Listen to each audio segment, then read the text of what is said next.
On January 9th, 1995, two neighboring nations, Ecuador and Peru, found themselves on the brink of war. The battleground was a remote but fiercely contested region deep within the Amazon rainforest. What followed was a dramatic showdown that exposed centuries old rivalries, tested international diplomacy, and nearly dragged South America into a regional war. This is the story of the 1995 Ecuador Peru standoff, also known as the Cenepa War. The origins of this conflict stretch back to the 19th century when both countries gained independence from Spain. Their shared border was never defined, leaving room for disputes. Over time, Ecuador claimed territory stretching all the way to the Amazon River, citing colonial maps that supported its position. Peru, however, rejected these claims, asserting control over the area based on its own interpretations of colonial documents. This wasn't the first time tensions flared. In 1941, a war broke out between the two nations, ending with Ecuador losing much of its claimed territory under the Protocol of Rio de Janeiro in 1942. But the peace was short-lived. Ecuador contested the validity of the treaty, alleging that it was signed under duress and lacked clear geographic markers. Over the following decades, disagreements over the border festered like an open wound. The Cenepa Valley, an isolated and rugged part of the Amazon rainforest, became the epicenter of the conflict. This region was not only resource-rich, but also strategically important. For Ecuador, it was a symbol of their historical grievances, a piece of land they believed was rightfully theirs. For Peru, it was a critical part of their sovereignty, representing a line they refused to let Ecuador cross. In the early 1900s, both nations began stationing troops near the disputed border.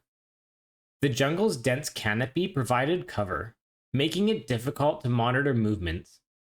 On January 9th, 1995, Ecuadorian troops set up outposts in the Cenepa Valley, a move that Peru saw as a direct provocation. Skirmishes erupted, with both sides accusing each other of aggression. What started as isolated firefights quickly escalated into full-blown combat. Peru launched airstrikes to dislodge Ecuadorian troops, while Ecuador responded with ground forces and anti-aircraft defenses. The jungle became a battlefield, with soldiers enduring not only the enemy, but also the harsh realities of the Amazon. Both governments rallied their populations around the conflict. The Ecuadorian president declared that Ecuador would not yield an inch of territory, while the Peruvian president vowed to defend Peru's sovereignty at all costs. National pride was at stake, and neither side was willing to back down. The standoff ignited waves of patriotism in both countries, but it also raised fears of a prolonged and devastating war. The escalating violence then caught the attention of the international community. Neighboring countries like Brazil, Argentina, and Chile urged both sides to seek a peaceful resolution. The Organization of American States stepped in, calling for an immediate ceasefire and offering to mediate.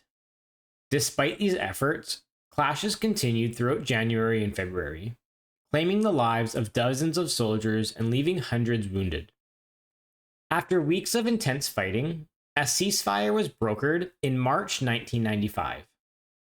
But it wasn't until 1998, with the signing of the Brasilia Accord, that the border dispute was finally resolved.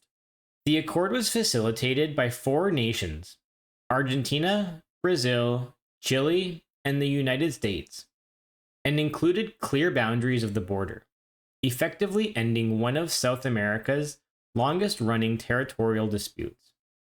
Today, the Ecuador-Peru border stands as a symbol of peace and reconciliation. Despite this dispute, the two nations have worked to build a future based on cooperation rather than conflict. The resolution of this event remains a testament to the power of diplomacy in resolving even the most entrenched disagreements. The 1995 Ecuador Peru standoff serves as a reminder of how close we can come to war, and how crucial it is to find paths to peace. If you have any memories of this dispute, share them in the comments below. And don't forget to like, share, and subscribe for more stories that shaped our world from 30 years ago.